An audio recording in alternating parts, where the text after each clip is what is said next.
आज का पाठ है यात्रा जो पूरी न हो सकी। यह पाठ देश के प्रथम प्रधानमंत्री श्री जवाहरलाल नेहरू की एक यात्रा का वृतांत बताता है, जो प्रारंभ तो हुई परंतु पूरी न हो सकी। यात्रा करना तथा उनके विषय में लिखना अनेक लेखकों का प्रिय विषय होता है। ऐसे वृतांत हमें भी कुछ कुछ उन यात्राओं का आनंद दे देते हैं जो किसी और ने की होती है। ऐसी ही एक यात्रा नेहरू जी ने भी की थी, जब वह अपने चचेरे भाई के साथ लद्दाख तक पहुंच गए थे।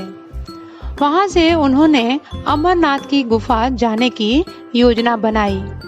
मार्ग बहुत ही दुर्गम था और अनुभव बिल्कुल भी नहीं था, अतः पूरे प्रयास के बाद भी यह यात्रा पूर्ण न हो पाई, बल्कि एक बार तो नेहरू जी के प्राणों पर भी संकट आ गया था। अन्य विवरण हम इस पाठ को पढ़कर जानेंगे। तो आइए शुरू करते हैं। पाठ 13, यात्रा जो पूरी न हो सकी। 1916 में अपने विवाह के पश्चात हमने कुछ महीने कश्मीर में बिताए। अपने विषय में बता रहे हैं कि अपने विवाह के पश्चात इन्होंने कुछ महीने कश्मीर में बिताए थे। अपने विषय में बताते हुए आगे ये कह रहे हैं कि मैंने अपने परिवार को तो श्रीनगर की घाटी में छोड़ दिया, परंतु मैं अपने एक चचेरे भाई के साथ कई हफ्तों तक पहाड़ों पर घूमता रहा और घूमते हुए लद्दाख तक पहुंच गया। इस यात्रा में मुझे एक दिल दहला देने वाला अनुभव हुआ। जो जिला घाटी के से आगे सफर करते हुए हम एक जगह पर पहुंचे। मेरे ख्याल से वह मटायन कहलाती थी। हमसे कहा गया था कि अमरनाथ की गुफा यहाँ से 8 मील दूर है। यह ठीक था कि बीच में हिम से ढका हुआ एक बड़ा पहाड़ पड़ता था जिसे पार करना था, लेकिन उससे क्या, 8 मील होते ही क्या है। अब इन लोगों में इतना जोश भरा हुआ था कि 8 मील दूर नहीं लग रहा था। हम दोनों में जोश खूब था, किंतु अनुभव नदारद। अनुभव इन लोगों में नहीं था, लेकिन जोश भरा हुआ था। हमने अपने डेरे तंबू जो 11,500 फुट की ऊंचाई पर थे छोड़ दिए। हम एक छोटे से दल के साथ पहाड़ पर चढ़ने लगे। रास्ता दिखाने के लिए हमारे साथ वहीं का रहने वाला एक गडरिया था। गडरिया यानी भेड़ चराने वाला। तो रास्ता दिखाने के लिए वे उनके साथ थे, गडरिया।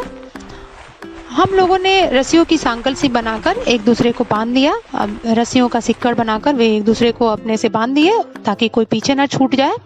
ऐसे ही बंधे हुए हमने कई बर्फीली नदियों को पार किया। हमारी मुश्किलें बढ़ती गई तथा सांस लेने में भी कठिनाई होने लगी। सांस भी लेने में उनको कठिनाई होने लगी क्योंकि ऑक्सीजन की कमी होते जा रही थी ऊपर चढ़ाई के कारण।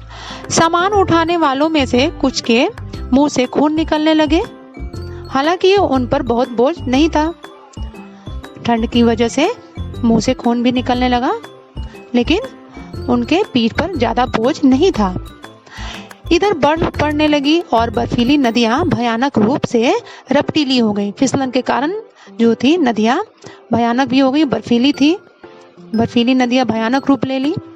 हम लोग बुरी तरह थक गए थे। एक एक कदम आगे बढ़ाने के लिए बहुत कोशिश करनी पड़ रही थी, लेकिन फिर भी हम आगे बढ़ते ही गए। आगे बढ़ते गए वो लोग। हमने अपना खेमा सुबह 4 बजे छोड़ा था। 4 बजे उन्होंने अपना खेमा छोड़ा था और 12 बजे तक लगातार चढ़ते रहने के बाद हमें एक विशाल हिम सरोवर देखने का सौभाग्य मिला। अब हिम सरोवर यानी बर्फ से ढकी हुई नदी, उनको देखने का सौभाग्य मिला 12 बजे तक लगातार चढ़ाई करते रहने के बाद। वहां का दृश्य बहुत ही सुंदर था। उसके चारों तरफ बर्फ से ढकी पर्वत चोटियां थी, मानो देवताओं का मुकुट हो अथवा अर्धचंद्र हो। परंतु ताजा बर्फ और कोहरे ने शीघ्र ही इस दृश्य को आंखों से ओझल कर दिया। वहां का दृश्य इतना सुंदर था, लग रहा था जैसे देवता मुकुट पहन के खड़े हों और ऐसा लग रहा था कि वो अर्धचंद्राकार हो, लेकिन वो दृश्य आंखों से तुरंत ही ओझल हो गया, क्योंकि वो बर्फ एकदम ताज़ा था, भुरभुरा, ताज़ा और कोहरा भी था। कोहरा और बर्फ, जो ताज़ा बर्फ होते हैं वो जल्दी ही शीघ्र हमारी आंखों से ओझल हो जाते हैं। अब इन्हें पता नहीं था कि ये कितनी ऊंचाई पर थे, लेकिन मेरा ख्याल है कि हम लोग कोई 15-16 हजार फुट की ऊंचाई पर जरूर होंगे। उन्हें ऐसा लग रहा था कि 15-16 हजार फुट की वे ऊंचाई पर थे, क्योंकि हम अमरनाथ की गुफा से बहुत ऊंचे थे। अमरनाथ की गुफा से ये बहुत ऊंचे थे, इनको ऐसा लग रहा था कि ये 15-16 हजार फुट की ऊंचाई पर थे।